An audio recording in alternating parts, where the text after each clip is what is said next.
আসসালামু আলাইকুম এভরিওয়ান, কেমন আছেন সবাই? আশা করছি ভালো আছেন। আমিও আলহামদুলিল্লাহ ভালো আছি।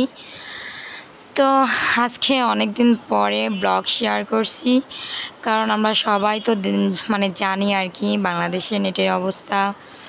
বাংলাদেশে নেট ছিল না, এই 2 দিন ধরে নেট আসছে, বাট বাড়তেছে।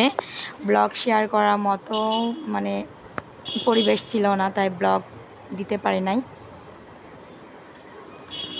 তো যাই হোক, অবশেষে নেট আজকে বিকেল থেকে দুপুরের পর থেকে নেটটা একটু ক্লিয়ার দেখা যাচ্ছে আর কি।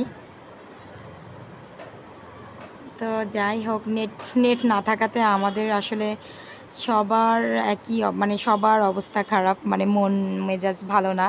কারণ নেট থাকলে আমরা একে অপরের সঙ্গে যোগাযোগ করতে পারি, বিভিন্ন কিছু শেয়ার করতে পারি। তো সেগুলো আসলে শেয়ার করতে পারছিলাম না, আর যোগাযোগ করতেও পারছিলাম না নেটের মাধ্যমে। যেটাই কথা বলতেছি আমরা ফোনে, কন্ট্যাক্ট নাম্বার দিয়ে কথা বলতেছি।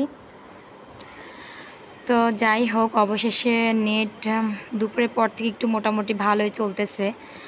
তো জানি না ফেসবুকটা কবে অন হবে। তো পুরোপুরি নেট অন হলে আসলে ভালো লাগবে মনটা অনেক, কারণ বিশ্বের সব কিছু জানা যায় নেটের মাধ্যমে। এই জন্য নেট না থাকলে আসলে অনেক খারাপ লাগে। তো দেখেন, আকাশটা দেখতে কিন্তু ভীষণ সুন্দর লাগছে, খুবই ভালো লাগছে। আর এই দিকটা দেখুন, আমি কিন্তু মাঝে মাঝে এই লুকটা শেয়ার করি, এইরকম লুক শেয়ার করি আপনাদের সাথে। দেখেন মেঘটা অন্যরকম একটা এই সময়টা লাগে আমার কাছে।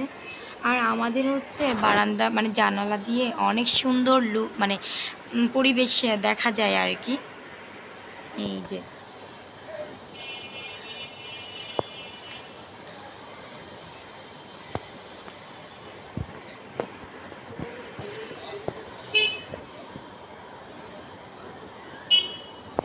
তো ভালো থাকবেন, পরে আবার আপনাদের সাথে ব্লগ শেয়ার করব।